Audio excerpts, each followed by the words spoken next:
Hi, everyone. Thanks again for joining us on this episode of the Daily Biz Link. It's our Wednesday Wellness series, and Kathleen Gramsey is back as we'll be talking a little bit more about the relationship between leader chronic stress and the Great Resignation. The question we'll be asking you today is your chronic stress making your company more susceptible to the Great Resignation? So, Kathleen, thanks so much for joining us. My pleasure. It's a good question. A recent Harvard Business Review article came out citing 3 different studies about this Great Resignation that is going on. And the first is the statistic is that between April and June, 11.5 million people resigned from their jobs. The second one is that 48% are actively looking right now. Yes, 48% of your people are actively looking. And they expect 1 in 4 to be looking within the next 6 months. So that is very concerning to anyone who's hoping to keep and wants to, keep a great team, much less grow one. So of course, the question is why? I mean, the pandemic has had logistical reasons, right? There's been logistical reasons that have been influential. However, when we look at this through the lens of the nervous system and chronic stress, particularly as it relates to how leaders, the impact of leadership chronic stress, and we see that stress is the underlying amplifier of these issues.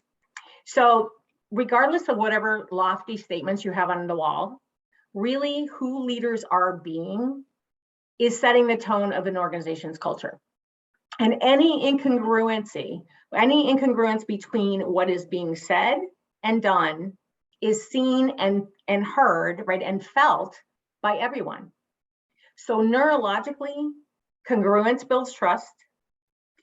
Incongruence builds mistrust. As a leader of your organization, so whether you are the leader or a leader, or if you're an individual, I would invite you to think of yourself as leading your life, right? So maybe you're co-leading a family, or you're single and you're leading your life. We are leading in our lives. And so understanding that you are the number one domino of direction, of communication, and your culture. So who you are being and as you lead and communicate is what you are communicating. And that's also what you're triggering in your organization. So when we look at that, you're not only communicating. Communication is not only heard through your words and seen through your action. It's neurologically felt by people.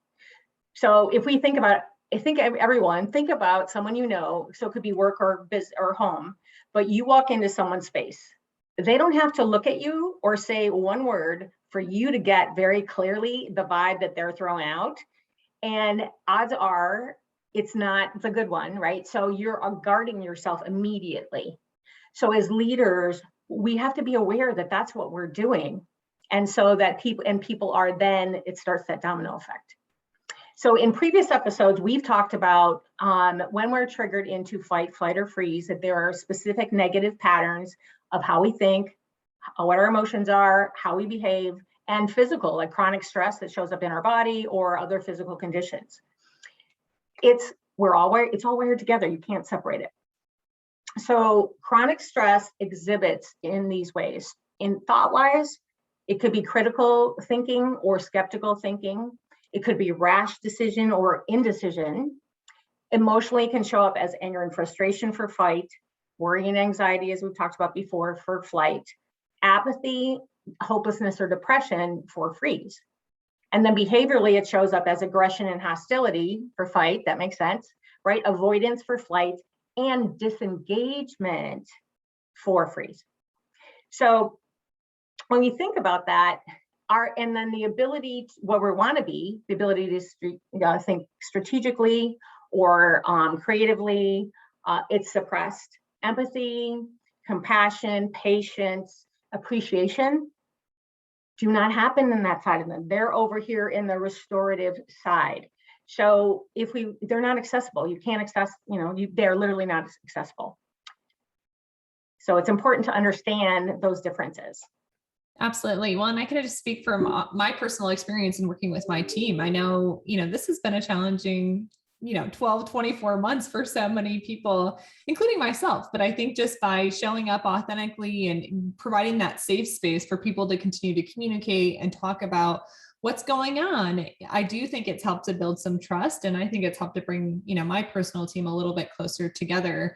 And being vulnerable, I think certainly does do that. And I mean, I'll say even for myself, like I had to be vulnerable this last week and, share some things that were happening within my world that weren't allowing me to show up at my absolute best. But by doing that, that gave me a little bit of breathing room. It helped to give myself a little grace. It helped my team to understand what was going on.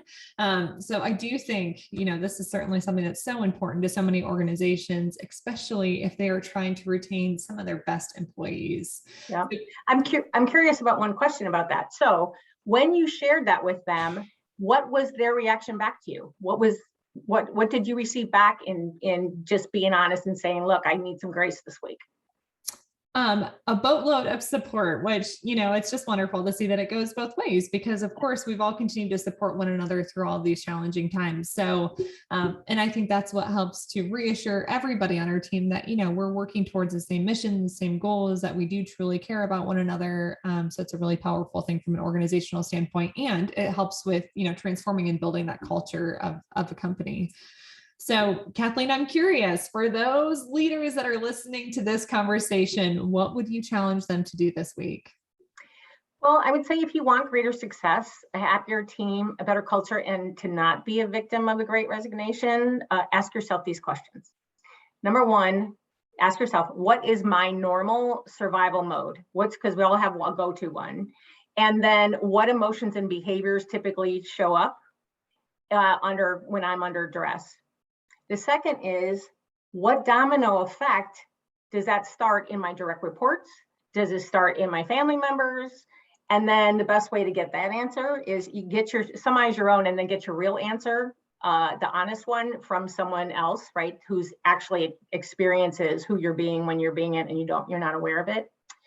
And the truth is, the thing that's important to understand is it's like we're all human, right? We all have those coping mechanisms.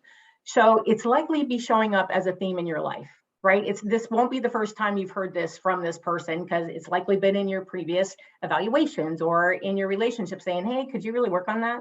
So don't be surprised that it's not a surprise. And then the third one is, what can I do for myself, right? First, to reset myself so that I can communicate from that restorative side where my clear thinking and team organization focus self can show up. That whole concept of putting back on the oxygen mask in order to take care of everybody else. So, Kathleen, some powerful stuff here today. Really appreciate you taking the time and for you sharing some additional tips that support the Wednesday Wellness episode. My pleasure. See you soon.